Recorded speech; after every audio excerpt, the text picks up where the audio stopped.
Hi guys, welcome back. ಇವತ್ತು ರಾತ್ರಿ ಊಟಕ್ಕೆ ನಾನು ಚಪಾತಿ ಮಾಡಿಸ್ಕೊಂಡಿದ್ದೆ. ಈಗಲೂ ನಾನು ಅನ್ನ ಎಲ್ಲ ತಿಂತಾಯಿಲ್ಲ, ನನಗೆ ಇಷ್ಟನೇ ಆಗ್ತಾಯಿಲ್ಲ ಅನ್ನ ತಿನ್ನೋದಕ್ಕೆ. ಬೆಳಿಗ್ಗೆ ಟೈಮ್ ಮಾತ್ರ ಏನಾದರೂ ರೈಸ್ ಐಟಮ್ ಮಾಡಿದ್ರೆ ತಿಂತೀನಿ. ಅದು ಬಿಟ್ಟರೆ ಮಧ್ಯಾಹ್ನ ರಾತ್ರಿ ಎರಡೂ ಟೈಮ್ ನಾನು ಈ ಥರ ದೋಸೆನೋ, ಗೋಧಿ ದೋಸೆನೋ, ಅಥವಾ ದೋಸೆಗೆ ರುಬ್ಬಿದರೆ ದೋಸೆ, ಇಡ್ಲಿ, ಈ ಥರ ಚಪಾತಿ, ಗಂಜಿ ಈ ಥರ. ಇನ್ನೂ ನನಗೆ ಅದು ಕುಡಿಬೇಕು ಅಲ್ಲ, ಅನ್ನ ತಿನ್ನಬೇಕು ಅಂತ ನನಗೆ ಅನ್ನಿಸ್ತಿಲ್ಲ.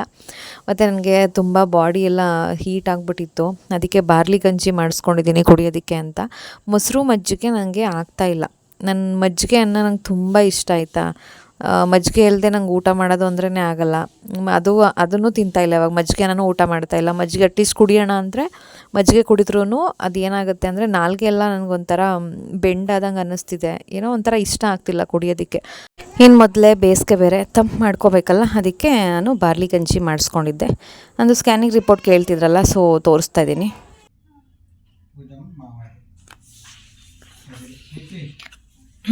ನನಗೆ ರಿಪೋರ್ಟ್ ತೋರಿಸಿ ಅಂತ ಯಾರೋ ಕೇಳ್ತಾಯಿದ್ರು, ಅದಕ್ಕೆ ತೋರಿಸ್ತಾ ಇದ್ದೀನಿ. ಲಾಸ್ಟ್ ಪೀರಿಯಡ್ ಡೇಟು ಅದು ಮೆನ್ಷನ್ ಮಾಡಿದ್ದಾರೆ, ಮತ್ತು ಸಿಂಗಲ್ ಇದೆ ಅಂತಲೂ ಮೆನ್ಷನ್ ಮಾಡಿದ್ದಾರೆ, ಮತ್ತು ಎಷ್ಟು ಸೆಂಟಿಮೀಟ್ರ್ ಇದೆ, ಎಷ್ಟು ವೀಕು. ಇದು ಆ್ಯಕ್ಚುಲಿ ಇದು ಅರ್ಲಿ ಪ್ರೆಗ್ನೆನ್ಸಿ ಸ್ಕ್ಯಾನಿಂಗ್. ಇದು ನಾನು ಸ್ಕ್ಯಾನ್ ಮಾಡಿಸಿದಾಗ ಇದು 7 ವೀಕ್ 6 ಡೇಸ್, ಹತ್ತತ್ರ 8 ವಾರ 2 ತಿಂಗಳು ಅಂತ ಅಂದ್ಕೊಳ್ಳಿ. 2 ತಿಂಗಳು ಹತ್ತತ್ರ ಇದ್ದಾಗ ನಾನು ಮಾಡಿಸಿದ್ದು. ಇಲ್ಲಿ ಡೇಟ್ ಮೆನ್ಷನ್ ಮಾಡಿದ್ದಾರೆ. ಮತ್ತು ಇನ್ನೇನು ಹಾರ್ಟ್ ಬೀಟ್ ಎಷ್ಟಿದೆ, ಫೀಟಲ್ ಹಾರ್ಟ್ ರೇಟ್ ಎಷ್ಟಿದೆ ಅಂತ 159 ಇದೆ. ಎಲ್ಲ ನೆಕ್ಸ್ಟು NT ಸ್ಕ್ಯಾನ್ಗೆ ರೆಫರ್ ಮಾಡಿದ್ದಾರೆ. ಸೊ ಇಷ್ಟಿದೆ ರಿಪೋರ್ಟಲ್ಲಿ ಅಷ್ಟೇ. ಇದು ಏನೂ ಅಷ್ಟಾಗಿ ಏನಂದರೆ ಏನೂ ಗೊತ್ತಾಗಲ್ಲ ಇದರಲ್ಲಿ.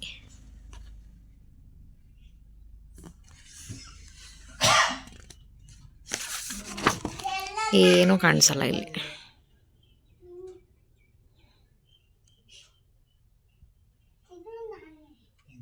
ಮತ್ತು ನಾನು ದಿನ ಸಂಜೆ 1 ಅಥವಾ 2 ಕಿತ್ತಳೆ ಹಣ್ಣಂತೂ ತಿನ್ಕೊಂಬಿಡ್ತೀನಿ. ಅದು ಹೀಗೆ ಉಪ್ಪು ಖಾರ ಹಾಕ್ಕೊಂಡೇ ತಿನ್ನೋದು, ಹಾಗೆ ಮಾತ್ರ ತಿನ್ನಲ್ಲ. ಅದೇನೋ ಹಾಗೆ ತಿನ್ನಬೇಕು ಅಂದ್ರೂ ಇಷ್ಟ ಆಗಲ್ಲ. ಈ ಥರ ಉಪ್ಪು ಖಾರ ಹಾಕ್ಕೊಂಡ್ರೆ ಒಂಥರ ರುಚಿ ಬರುತ್ತೆ. ನಂದು ಏನಾಗಿದೆ ಅವಾಗ, ಬೇಸಿಗೆ ಬೇರೆ, ನಾನು ಸರಿಯಾಗಿ ನೀರು ಕುಡಿತಿಲ್ಲ, ಮತ್ತು ವಾಮಿಟಿಂಗ್ ಎಲ್ಲ ತುಂಬ ಇತ್ತಲ್ಲ. ಅವಾಗೆಲ್ಲ ಫುಲ್ಲು ಹೆಂಗಾಗಿದೆ ಅಂದರೆ ಸ್ಕಿನ್ನೆಲ್ಲ ತುಂಬ ಡ್ರೈ ಆಗಿಬಿಟ್ಟಿದೆ. ಮುಖದ್ದು ಚರ್ಮ ಮತ್ತು ತುಟಿ ಎಲ್ಲ ತುಂಬ ಒಣಗುತ್ತೆ. ಏನೇನೂ ಇಲ್ಲ, ರಸ ಅನ್ನೋದೇ ಇಲ್ವೇನೋ ಅನ್ಬೇಕು, ಹಾಗಿದೆ ನನ್ನ ಚರ್ಮ ಎಲ್ಲ. ಸೊ ಹಂಗಾಗಿ ಡೈಲಿ ಈ ಥರ ಕಿತ್ತಳೆ ಹಣ್ಣು ತಿನ್ಕೊಂಬಿಡ್ತೀನಿ. ಸ್ಕಿನ್ ಎಲ್ಲ ಚೆನ್ನಾಗಾಗುತ್ತೆ. ಡೈಲಿ ರೆಗ್ಯುಲರಾಗಿ ತಿನ್ಕೊಂಬಂದರೆ ಈ ಥರ ಕಿತ್ತಳೆ ಹಣ್ಣು, ಸ್ಕಿನ್ ಚೆನ್ನಾಗಾಗುತ್ತೆ, ಹೈಡ್ರೇಟ್ ಆಗಿರುತ್ತೆ. ಆಮೇಲೆ ಬೇಸಿಗೆ ಬೇರೆ ಅಲ್ವ ಇವಾಗ, ಸೊ ಅದನ್ನು ತಿಂತೀನಿ. ಇದು ನೆಕ್ಸ್ಟ್ ಡೇ ವಾಟರ್ ಆ್ಯಪಲ್ ತಿಂತಾಯಿದ್ದೀನಿ. ಆಮೇಲೆ ಸ್ಟ್ರಾಬೆರಿ ನನಗೆ ಅಂತ ತರಿಸ್ಕೊಂಡಿಲ್ಲ ಆ್ಯಕ್ಚುಲಿ. ಪಾಪು ಯಾಕೋ ತುಂಬ ದಿವಸದಿಂದ ಕೇಳ್ತಿದ್ದ, ಅದು ಎಲ್ಲಿ ನೋಡಿದ್ನೋ ಏನೋ ಗೊತ್ತಿಲ್ಲ, ಸ್ಟ್ರಾಬೆರಿ ಅಂತ. ಆಮೇಲೆ ಆ ಮನೇಲಿ ಹೋಗ್ಬಿಟ್ಟು ಅದನ್ನೇ ಹೇಳ್ತಿದ್ದಂತೆ, ಸ್ಟ್ರಾಬೆರಿ ಬೇಕು ಅಂತ. ಆಮೇಲೆ ಲೋಕ ತಗೊಬಂದಿದ್ದೆ ಸ್ಟ್ರಾಬೆರಿನ ಅವನಿಗೆ ಅಂತ ಅಂದ್ಬಿಟ್ಟು. ಅದರಲ್ಲಿ ನನಗೇನು ಅದೇನು ಇಷ್ಟ ಇಲ್ಲ ಸ್ಟ್ರಾಬೆರಿ, ಬಟ್ 1-2-3 ಎತ್ಕೊಂಡು ತಿಂದೆ ಹಾಗೆ. ಇವತ್ತು 3ರಲ್ಲಿ ಮಂಟೇಶ ಸ್ವಾಮಿದು ಕೊಂಡ ಇತ್ತು, ಅದು ಮೆರವಣಿಗೆ ಬಂದಿತ್ತು ಮನೆ ಮುಂದೆ. ಅದನ್ನು ಹಾಗೆ ಒಂಚೂರು ಕ್ಲಿಪ್ಪಿಂಗ್ಸ್ನ ನಾನು ತಗೊಂಡೆ. ನಮ್ಮ ತೋಟದಲ್ಲೇ ಒಂದು ದೊಡ್ಡದೊಂದು ಬೇಲದ ಮರ ಇದೆ. ಇದು ಬೇಲಕಾಯಿ ಸೀಸನ್ ಅಲ್ವಾ, ಆ್ಯಕ್ಚುಲಿ ಇವಾಗಲೇ ಕಮ್ಮಿ ಆಗಿರೋದು, ಇದಕ್ಕೂ ಮುಂಚೆ ಸಿಕ್ಕಾಬಟ್ಟೆ ಬಿಡ್ತಿತ್ತು. ದಿನ ಇಷ್ಟಿಷ್ಟು ಬೀಳ್ತಾ ಇರುತ್ತೆ. ನಾನು ಅದರಲ್ಲಿ ಮನೆಗೆ ತಂದು ಇಟ್ಕೊಂಡಿರೋದ್ರಲ್ಲಿ ಕಾಯಿ ಹುಡುಕ್ತಿದ್ದೆ. ಅದು ಹಿಂಗೆ ಕೆರೆದು ನೋಡಿದ್ರೆ ಗೊತ್ತಾಗ್ಬಿಡುತ್ತೆ, ಅದೊಂಥರ ಕಪ್ಪಗಿದ್ರೆ ಹಣ್ಣಾಗಿದೆ ಅಂತ, ಹಸಿರಿಗೆ ಇದೆ ಅಂತಂದರೆ ಕಾಯಿ ಅಂತ. ಆವತ್ತೊಂದು ಸಲ ಹಿಂಗೆ ಮಾಡಿಸ್ಕೊಂಡು ತಿಂದಿದ್ದೆ, ಉಪ್ಪು ಖಾರ ಎಲ್ಲ ಹಾಕ್ಸ್ಕೊಂಡು ಅರ್ಧಂಬರ್ಧ ಹಣ್ಣು ಕಾಯಿಗೆ.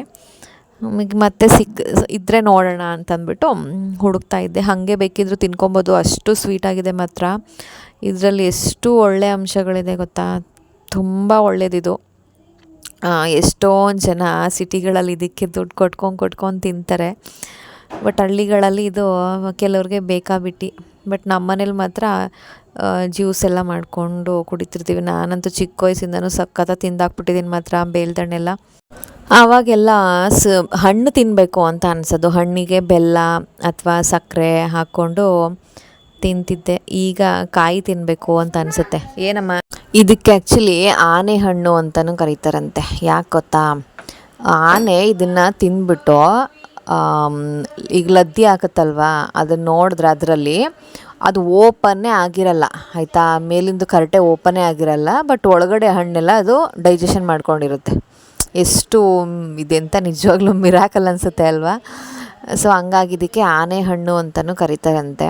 ಇದು ನಿಜವಾಗ್ಲೂ ಇದು ಆ್ಯಕ್ಚುಲಿ ನಮ್ಮ ತೋಟದ್ದು ತುಂಬ ಸ್ವೀಟಾಗಿದೆ. ಹಂಗೆ ತಿನ್ಕೊಂಬಿಡ್ಬೋದು, ಏನೂ ಇಲ್ಲ ಅಂದ್ರೂ, ಉಪ್ಪು ಸಕ್ಕರೆ ಖಾರ ಏನೂ ಇಲ್ಲ ಅಂದ್ರೂ ಹಾಗೆ ತಿನ್ಬೋದು, ಅಷ್ಟು ಟೇಸ್ಟಿಯಾಗಿದೆ. ಆಮೇಲೆ ಇದೇನಿದು ಬರೀ ತಿನ್ನೋದನ್ನೇ ಅತ್ತಿಂದೆ ಇತ್ತಿಂದೆ ಅಂತ ಬರೀ ತಿನ್ನೋದೇ ತೋರಿಸ್ತಾಳಲ್ಲ ಇವಳು ಅಂದ್ಕೊಬೇಡಿ. ಇನ್ನೇನೂ ಇಲ್ಲ ನನಗೆ ಆಯಿತಾ. ಎದ್ದೇಳು, ಊಟ ಮಾಡು, ತಿಂಡಿ ತಿನ್ನು, ಆಮೇಲೆ ಒಂದು 11 ಗಂಟೆ ಹಂಗೆ ಒಂದು ಸಲ, ಆಮೇಲೆ ಸಂಜೆ ಒಂದು 5 ಗಂಟೆ 5:30 ಹಂಗೆ ಒಂದು ಸಲ ಈ ಥರದ್ದು ಏನಾರು ತಿನ್ನಬೇಕು ಅನಿಸುತ್ತೆ. ಅಷ್ಟೇ ನನಗಿಲ್ಲಿ ತೋರ್ಸೋಕ್ಕಿರೋದು. ಅದು ಬಿಟ್ಟರೆ ಇನ್ನು ಹಾಸ್ಪಿಟ್ಲಿಗೆ ಹೋದರೆ ಅದನ್ನು ತೋರಿಸ್ತೀನಿ ನಿಮಗೆ ಅಷ್ಟೇ. ಈಗ ನನಗೆ 3 ಮಂತ್ಸ್ ಕಂಪ್ಲೀಟ್ ಆಗಿದೆ. ಅಂದರೆ ಅವಾಗ ಏಪ್ರಿಲ್ 3ನೇ ತಾರೀಕಿಗೆ ಹಂಗೆ 3 ಮಂತ್ಸ್ ಕಂಪ್ಲೀಟ್ ಆಗಿದೆ. ನನಗೆ ಏಪ್ರಿಲ್ 6ನೇ ತಾರೀಕಿಗೆ NT ಸ್ಕ್ಯಾನ್ಗೆ ಹೇಳಿದರು, ಬರೋದಕ್ಕೆ ಹೇಳಿದರು ಹಾಸ್ಪಿಟಲ್ಗೆ. ಹಾಗಾಗಿ ಹೋಗೋದಕ್ಕೆ ಅಂತ ಹಾಸ್ಪಿಟಲ್ ಅಲ್ಲ ಸ್ಕ್ಯಾನಿಂಗ್ ಹೋಗೋದಕ್ಕೆ ಅಂತ ಅಂದ್ಬಿಟ್ಟು ರೆಡಿ ಆಗ್ತಾಯಿದ್ದೀನಿ. ಅಲ್ಲಂತೂ ಯಪ್ಪ ದೇವರೇ ಭಯಂಕರ ರಶ್ ಇರುತ್ತೆ. ಎಷ್ಟು ಗೊತ್ತಾ, 11 ಗಂಟೆ ಅಟ್ಲೀಸ್ಟ್ ಒಂದು 10 ಗಂಟೆಗೆ ಹೋಗ್ತೀನಿ ಅಂದ್ರೂ ನಮಗೆ ಸ್ಕ್ಯಾನ್ ಮಾಡೋದಕ್ಕೆ ಅವ್ರು ಟೈಮ್ ಕೊಡೋದು ಎಷ್ಟು ಗೊತ್ತಾ, 4 ಗಂಟೆ 3 ಗಂಟೆ ಇಲ್ಲ 4 ಗಂಟೆಗೆ ಹೇಳ್ತಾರೆ. ಇಲ್ಲ ಅಲ್ಲಿ ತನಕ ಕಾಯ್ಕೊಂಡು ಕೂತಿರ್ಬೇಕು. ಅದಕ್ಕೆ ನಾನೇನು ಮಾಡಿದೆ, ಫಸ್ಟೇ ಹೋಗ್ಬಿಟ್ಟು ಒಂದು 10 ಗಂಟೆ 11 ಗಂಟೆ ಹಾಗೆ ಒಂದು ಸ್ವಲ್ಪ ಅಮೌಂಟೆಲ್ಲ ಪೇ ಮಾಡಿಬಿಟ್ರೆ, ಅಡ್ವಾನ್ಸ್ ಅಮೌಂಟ್ ಪೇ ಮಾಡಿಬಿಟ್ಟು ನೇಮ್ ಎಲ್ಲ ಬರ್ಸ್ಕೊಂಬಂದ್ಬಿಟ್ರೆ ಆಯಿತು. ಇಲ್ಲಾಂದರೆ 2 ಸಲ ನಾನು ಓಡಾಡಬೇಕು. ಇಲ್ಲ ಅಲ್ಲಿ ಗಂಟೆಗಟ್ಟಲೆ ಹೆಚ್ಚು ಕಮ್ಮಿ ಅರ್ಧ ದಿನ ಕೂತೇ ಇರಬೇಕು ಅಲ್ಲಿ. ಹಾಗಾಗಿ ನಾನು ಅದಕ್ಕೆ ಫಸ್ಟೇ ಬರ್ಸ್ಬಿಟ್ಟಿದ್ದೆ, ಅಮೌಂಟೆಲ್ಲ ಪೇ ಮಾಡಿಬಿಟ್ಟು ನಾನು ನೇಮ್ ಬರ್ಸಿದ್ದೆ. ಅವರು 4 ಗಂಟೆಗೆ ಬರೋಕ್ಕೆ ಹೇಳಿದರು.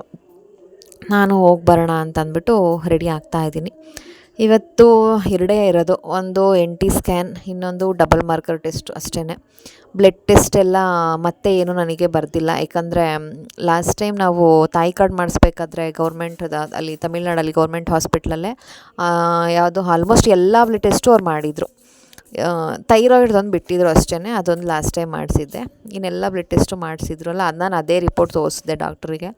ಮತ್ತೆ ಏನಾದ್ರು ಮಾಡಿಸ್ಬೇಕಂದೆ, ಬೇಡ ಆಲ್ರೆಡಿ ಈಗ ಮಾಡಿಸಿರೋದ್ರಿಂದ ಮತ್ತೆ ಏನು ಬೇಡ ಅಂತಂದರು. ಬ್ಲಡ್ ಟೆಸ್ಟ್ ಮಾಡ್ಸೋಕ್ಕೆ ಹೊಟ್ಟೆ ಉರಿಯುತ್ತೆ ನನಗೆ. ಅವ್ರೇನು ಸ್ವಲ್ಪ ಬ್ಲಡ್ ತಗೊತಾರೆ, ಒಂದು ಸಿರಿಂಜ್ ಪೂರ್ತಿ ತೊಗೊಂಡ್ಬಿಡ್ತಾರೆ, ಒಂದೊಂದು ಸಲ 2 ತೊಗೊಂಡ್ಬಿಡ್ತಾರೆ. ನನಗೆ ಹೊಟ್ಟೆ ಉರಿಯುತ್ತೆ ನನಗೆ ಬ್ಲಡ್ ಟೆಸ್ಟಿಗೆ ಬ್ಲಡ್ ಕೊಡೋದು ಅಂತಂದ್ರೇ. ಸೊ ಹಂಗಾಗಿ ಬ್ಲಡ್ ಟೆಸ್ಟ್ಗೇನು ಹೇಳಿಲ್ಲ, ಅದೊಂದಿದೆ ಅಷ್ಟೇ, ಡಬಲ್ ಮಾರ್ಕರ್ ಟೆಸ್ಟ್ ಒಂದಿದೆ ಅಷ್ಟೇ, ಇನ್ನೇನಿಲ್ಲ. ನಾನೀಗ ಅವಾಗ ಚೆನ್ನಾಗಿತ್ತು ಪುನರ್ವನ್ ಪ್ರೆಗ್ನೆನ್ಸಿನಲ್ಲಿ. ಅವಾಗ ನಗರದಲ್ಲೇ ಇದ್ದಿದ್ದಲ್ಲ ನಾವು. ಸೊ ಮನೆ ಪಕ್ಕನೇ ಇದ್ದಿದ್ದು ಡಯಾಗ್ನೋಸಿಸ್ ಸೆಂಟರು. ಬೆಳಗ್ಗೆನೇ ಹೋಗಿ ನಾನು ಬ್ಲಡ್ ಟೆಸ್ಟ್ಗೆಲ್ಲ ಸ್ಯಾಂಪಲ್ ಕೊಟ್ಟು ನಂದು ಹೆಸರೆಲ್ಲ ಬರ್ಸ್ಬಿಟ್ಟು ಬಂದುಬಿಡ್ತಿದ್ದೆ. ಅವರೊಂದು 12 ಗಂಟೆ ಹಂಗೆ ಕರೆಯೋರು. ನಾನು 7 ಗಂಟೆಗೆ ಹೊರ್ಟೋಗ್ತಿದ್ದೆ, ಡೋರ್ ಓಪನ್ ಆಗ್ತಿದ್ದಂಗೆ ಹೊರ್ಟೋಗ್ಬಿಡ್ತಿದ್ದೆ. ಅವರೊಂದು 11 ಗಂಟೆ ಹಂಗೆ ಕರೆಯೋರು. ಕ್ಲಾಸ್ ಮುಗಿಸ್ಕೊಂಡು ಇಲ್ಲ ಫಸ್ಟೇ ಹೇಳ್ಬಿಟ್ಟು ಹೀಗೆ ಇದೆ ಹೋಗಿ ಬರ್ತೀನಿ ಅಂತಂದ್ಬಿಟ್ಟು ಟೈಮ್ ಕೇಳ್ಕೊಂಡು ಬಂದು ಮಾಡಿಸ್ಕೊಂಡು ಮತ್ತೆ ನಾನು ಕಾಲೇಜ್ಗೆ ಹೋಗ್ತಿದ್ದೆ.